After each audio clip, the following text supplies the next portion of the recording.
আজকে তোমাদের সাথে অনেক কথা শেয়ার করব। আর আজকের ভিডিওটা একটু বড়, তবে বড়দেরকে নমস্কার আর ছোটদের জন্য অনেক ভালোবাসা দিয়ে ভিডিওটা শুরু করছি।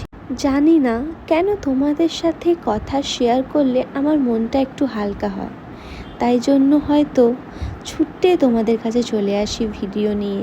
আর তোমাদের এই ছোট্ট ছোট্ট কমেন্টগুলো মোটিভেশনের সাথে আমাকে আরেকটা কাজ করতে উৎসাহিত করে।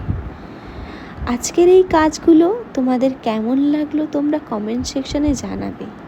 কিন্তু আমি একটা জিনিস তোমাদের সাথে শেয়ার করতে চাইছি। কারুর কথা ভেবে, কারুর কথা শুনে নিজেকে কবেও ডিমোটিভেট করবে না। হয়তো এতগুলো বাজে কমেন্টের মাঝখানে একটা দুটো ভালো কমেন্ট এসেছিল এবং আমার মেসেঞ্জারে অনেক থ্রেড এসেছে, জানি না কেন। তবে কিছুদিন যাবৎ আমার মন মেজাজটাও ভালো নেই। তোমাদের সাপোর্টে হয়তো আজকে এত দূর।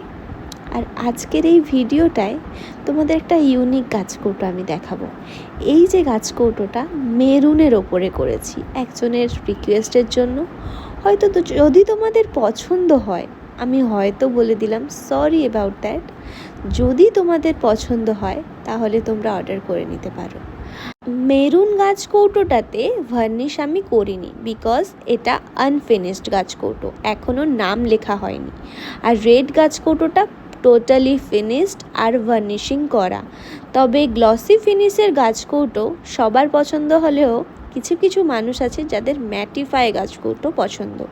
আর ম্যাটিফাই গাছকৌটোর জন্য ম্যাটিফাইং ভার্নিশ পাওয়া যায়, যেটার বিষয়তে আমি পরে কোনো ভিডিওতে তোমাদেরকে জানিয়ে দেব। এই যে গাছকৌটোগুলো তোমাদের কেমন লাগলো তোমরা জানাতে আমাকে নিশ্চয়ই ভুলো না। আর কাদের কাদের ম্যাট গাছকৌটো পছন্দ, মানে ম্যাটিফাইং গ্লসি ফিনিশ ছাড়া গাছকৌটো পছন্দ, তারা একটু আমাকে কমেন্ট সেকশানে জানিও। আর এই মেরুন গাছকৌটোটা তোমাদের কেমন লেগেছে সেটাও জানাতে ভুলো না। এন্ড অবধি দেখার জন্য thanks for watching. Like, comment and share.